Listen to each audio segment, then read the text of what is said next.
said yes when I wanted to say no, I don't want to do that. He became physically violent with me.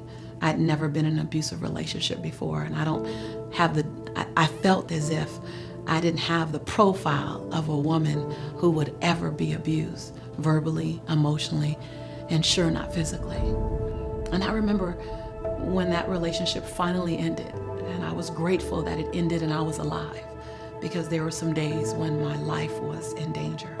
I had so much guilt and anger and blame, and more than anything, shame. How did I get here? And the bigger question was, how will I get out? How do I move from this place? I remember sitting in the doctor's office, sitting on the table, and she asked me a myriad of questions. She left the room and came back with a piece of paper in her hand, and she said, Lisa, you are clinically depressed, and I need to give you this prescription. I looked at the piece of paper, and it said, Lisa Nichols, Prozac.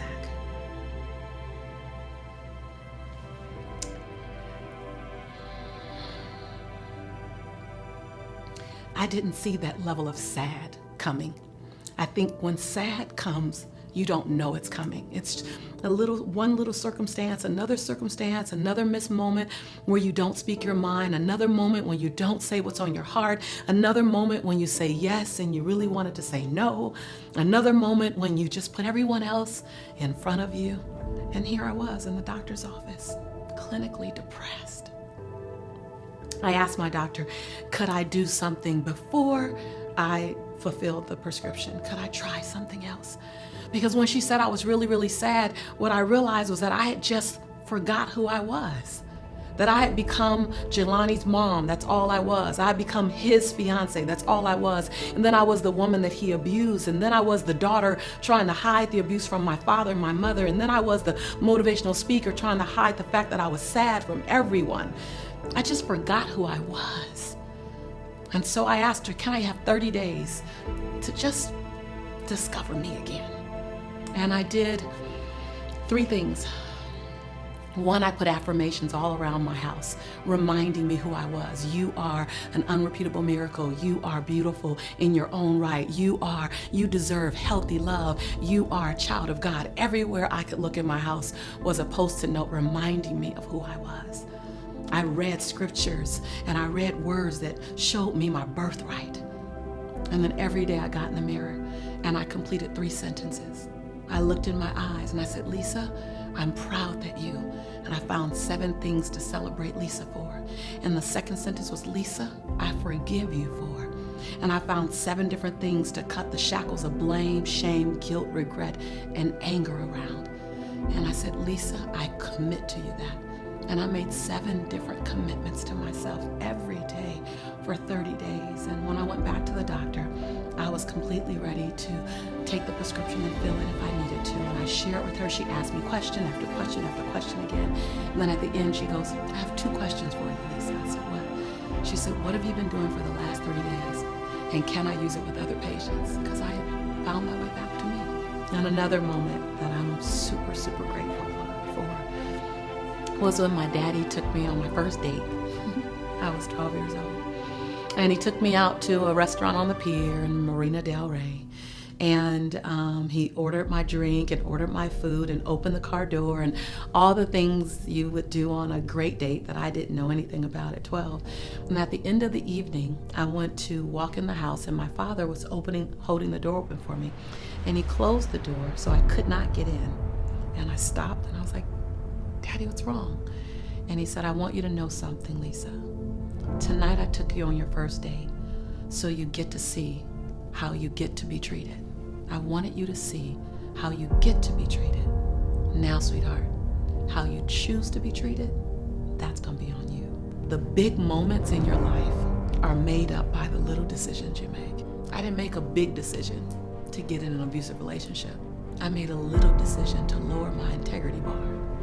I made another little decision to stay when I saw the first sign that he didn't honor me the way I deserved to be honored. I made a little decision when I crossed over, moved past that moment of discomfort and allowed his words to make up for his behavior. It was my job to fall madly in love with me first, that no one was going to show me how to love me, that I have to show not only me how to love me, but I have to show other people how to love me.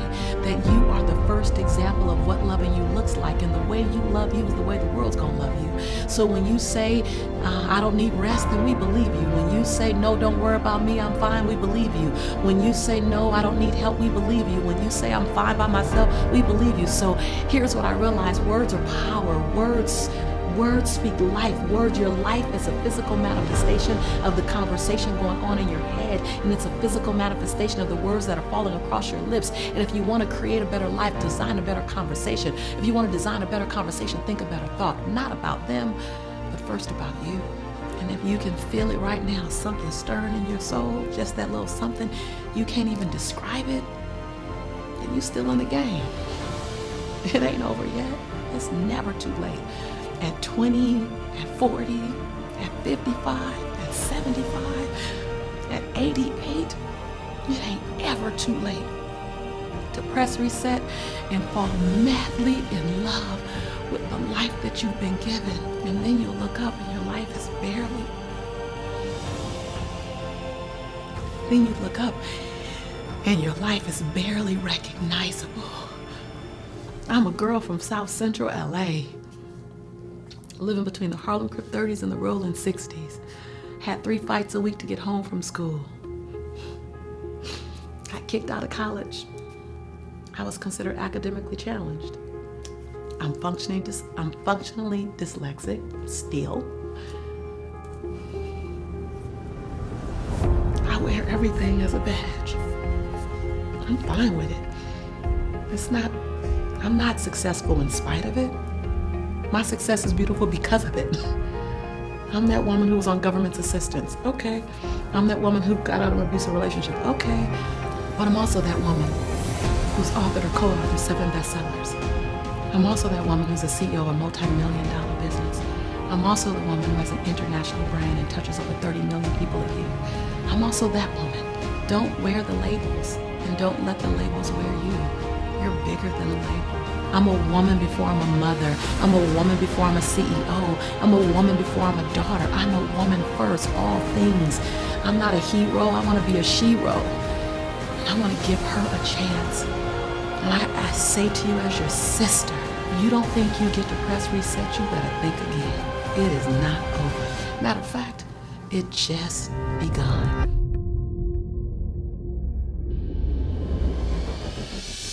It's a life of hustle and survival.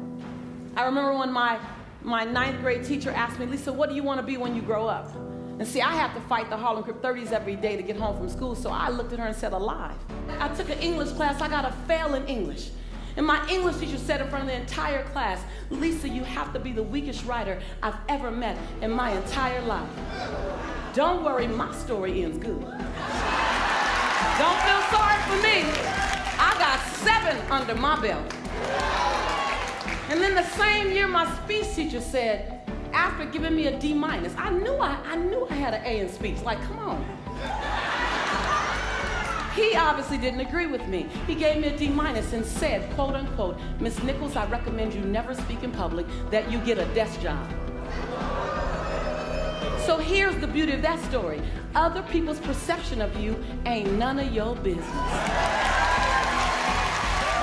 Everything you've ever been through, sat through, rose through, cried through, prayed through, everything is a setup for your next best season. And the way you forgive the perceivingly unforgivable, the way you love the perceivingly unlovable, the way you accept what seems to be unacceptable, the way you embrace after you've been betrayed, the way you do that is the way you will lead us. Your light belongs to everyone who'll be illuminated because you were bold enough and obedient enough to let your light shine. Yes, yes? Yes, yes? And every time you cross someone's path and they can't handle your light, you know those people that they try to give you reasons why you should tone it down a bit. That they would tell Cheryl not to sing so loud. Hey. Right. They would tell me to shut up in class. They tell you you're kind of strange. You know those people. Dream snatchers, vision busters. Don't be mad at them. They can only love you to the capacity in which they're able to love themselves. Don't be mad at them. Don't be mad at them. Pray for them. Love them. because they're dealing with themselves like we're dealing with us. But I want you to remember that your 70 watts has to be turned way up, because you got way more to give us. It ain't over yet. Don't put a period where God put a comma. And when you turn it up to 159 watts, you know, you keep turning it up. You stop dimming your light. You say, today is the first day of the rest of my life. You turn it up. You're going to find people that can't handle your light. And before today, you might have dimmed your light. You might have shrunk a little bit. You might have tempered it down a little bit. But after today, I want you to see this. After today, turn the lights up. After today, you don't dare dim your light.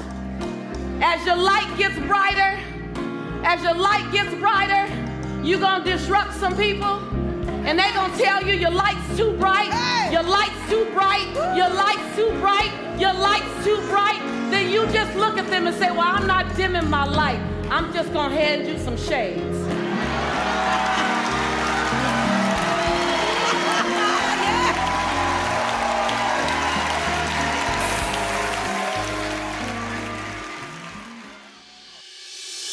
I struggled all through school.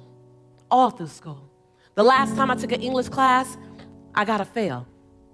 And my English teacher said, Lisa, you have to be the weakest writer that I've ever met in my entire life. I recommend you get a desk job and you never speak in public. I look at my life, and for 18 years, I wouldn't touch a microphone. I wouldn't do anything near speaking. As much as I love speaking, I was afraid, say afraid. I was afraid of being judged. And this conversation today is about confronting your fear. Confronting your fear. And I remember for years I wouldn't speak. People would say, God, you should be a speaker. I said, no. My teacher told me. My teacher said I shouldn't speak in public. And he's a speech teacher.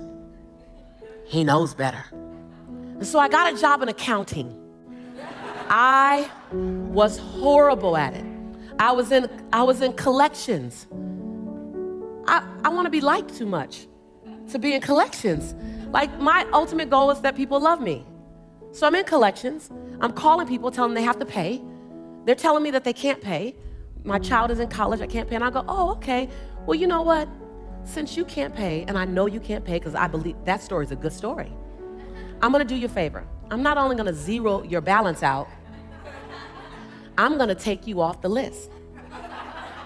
So my supervisor calls me into the office, and she said, Lisa, what do you want to be when you grow up? I was about 23. I said, I thought it was a test of my commitment to the company.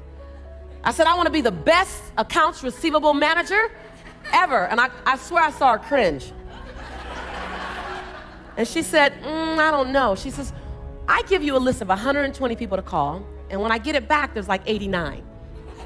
I don't know what's happening. I said, oh, don't worry, I'm doing you a favor. I'm taking off everyone who can't pay. She says, people are asking for you when they call. I said, I aim to please. Yes, yes? She said, this is a collection company. They shouldn't be asking for you. She said, I have to release you to find your dream. I said, release me to find my dream. Do I clock in tomorrow and look for it here? She said, no. And so I got fired. 22 years later, I walk out on stage in front of 3,300 women. And this woman, when my sizzle reel was playing me on Oprah, Larry King, this woman's in the front row and she's crying. And all while I'm speaking, she's crying. And I go, you know, I can bring up a few tears, but I'm like, haven't even gotten started yet. She's crying. I don't know. So then afterwards, I'm signing autographs, about 280 people in line. I'm signing autographs, and she's crying the entire time. And after about 70 autographs, I go over to her and I said, excuse me, ma'am, you've been crying for like 2.5 hours. Why are you crying? She said, because 22 years ago, I released you to find your dream, and you found it. That was the same woman who fired me. Yes, yes? Let me tell you something. Some of your fears come out of something someone said about you. Some of your best motivation came wrapped in sandpaper. Some of your best motivation didn't come wrapped in love and came with warm cookies and milk. It came wrapped in sandpaper. It came wrapped in thorns. It came wrapped in that divorce. It came wrapped in the loss of a loved one. It came wrapped in something that didn't work. Some of your best motivation that you needed, some of the best lessons that you need to learn came wrapped in sandpaper. Yes, yes? Yes, yes? Your job is to take the information, to take the lesson, and to take the opportunity and use it to fuel you, not make you afraid. In climbing over my fears, in climbing over my discouragement, in climbing over my issues, in that, I'm perfect for you. And so there's not one thing you can be afraid of that doesn't make you perfect for us. Not one thing. Not one thing you can go through. Not one thing you can come through. Not one thing you can be on your way to that doesn't make you perfect. Say perfect. Say perfect. To do that thing that you've been designed to do. To say that thing you've been designed to say. To bring that experience that you've been called to bring. You are perfect. Say perfect. In your imperfection. Say imperfection. When you become perfect, really, we no longer can relate to you. So are you willing to go to the edge and hold fear in one hand and passion in the other and leap? I want you to repeat after me, but I want you to understand that these are not my words, these are your words. I was just asked to bring them to you so you can say them to yourself. I stand here in my greatness. I own my light. I own my brilliance. I am bold. I am courageous. I'm perfect in my imperfection. This is my time. This is my time. I'm bright enough. I'm old enough. I'm young enough. I've experienced enough. I'm wise enough. I understand that I am enough.